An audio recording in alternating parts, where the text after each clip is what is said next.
veux vraiment que vous y croyiez. Ne vous contentez pas de m'écouter. Ressentez-moi dans votre âme. Croyez que vous pouvez gagner. La partie 6. Le passage à l'analyse mentale. Bonjour et bienvenue sur TGV School. Dans cette vidéo nous allons parler de l'analyse mentale, l'enseignement tiré dans le livre Trader dans la zone de Mark Douglas. Le meilleur livre de psychologie dans le trading. Mais avant de commencer, n'oubliez pas de vous abonner et laisser également vos j'aime sur cette vidéo. Cela me fait chaud au cœur.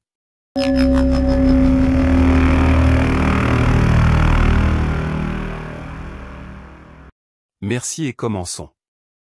Ce peu de logique est un piège dans lequel presque tous les traders tombent à un moment donné, et cela semble parfaitement logique. Mais cette approche ne fonctionne pas.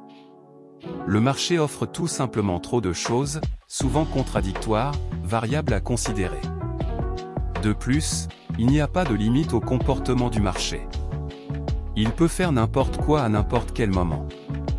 En fait, parce que chaque personne qui négocie est une variable du marché, on peut dire que n'importe quel trader peut provoquer pratiquement n'importe quoi.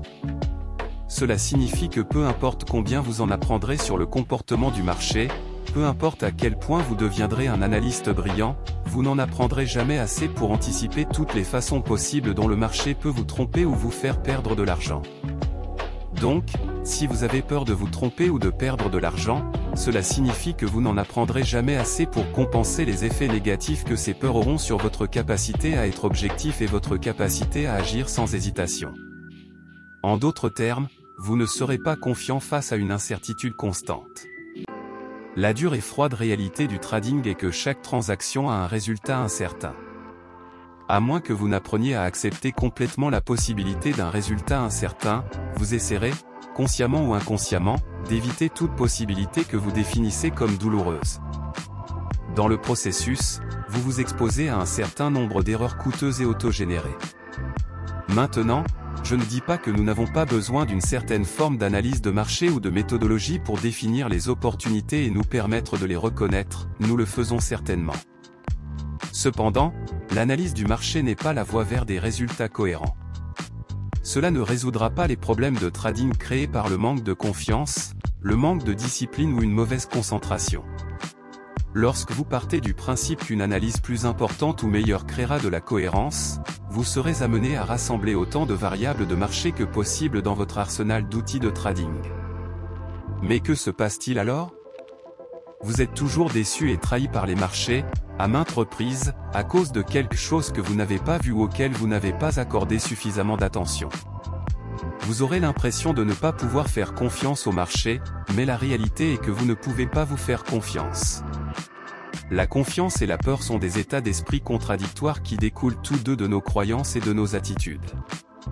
Pour être confiant, fonctionner dans un environnement où vous pouvez facilement perdre plus que ce que vous avez l'intention de risquer, nécessite une confiance absolue en vous-même. Cependant, vous ne pourrez pas obtenir cette confiance tant que vous n'aurez pas entraîné votre esprit à passer outre votre tendance naturelle à penser d'une manière qui est contre-productive pour être un trader toujours prospère. Apprendre à analyser le comportement du marché n'est tout simplement pas la formation appropriée. Vous avez deux choix, vous pouvez essayer d'éliminer le risque en vous renseignant sur autant de variables de marché que possible. J'appelle cela le trou noir, frustration ultime. Ou vous pouvez apprendre à redéfinir vos activités de trading de manière à accepter vraiment le risque, et vous n'avez plus peur.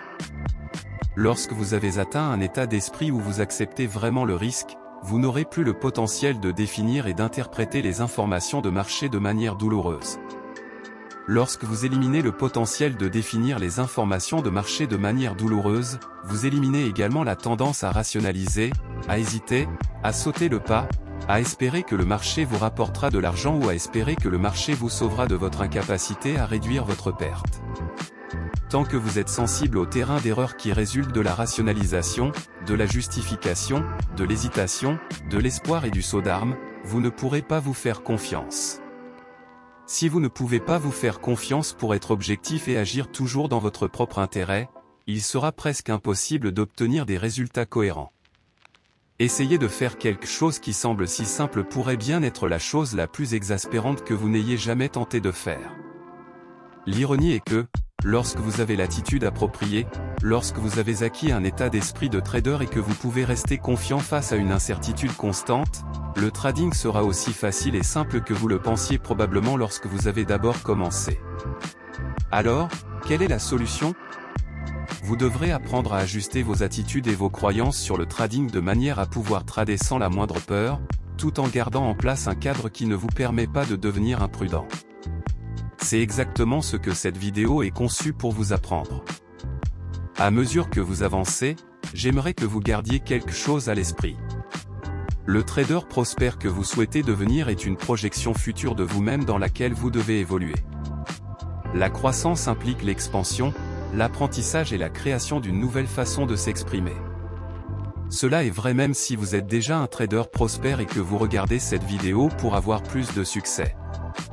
Bon nombre des nouvelles façons dont vous apprendrez à vous exprimer seront en conflit direct avec les idées et les croyances que vous avez actuellement sur la nature du trading. Vous pouvez ou non déjà être au courant de certaines de ces croyances.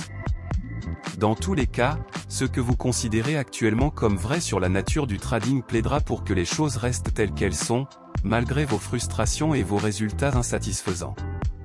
Ces arguments internes sont naturels.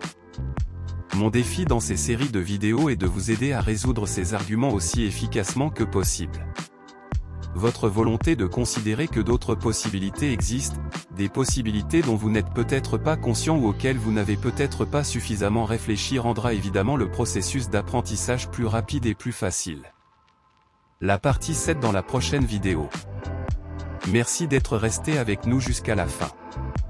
À la prochaine pour une nouvelle vidéo sur TGV School.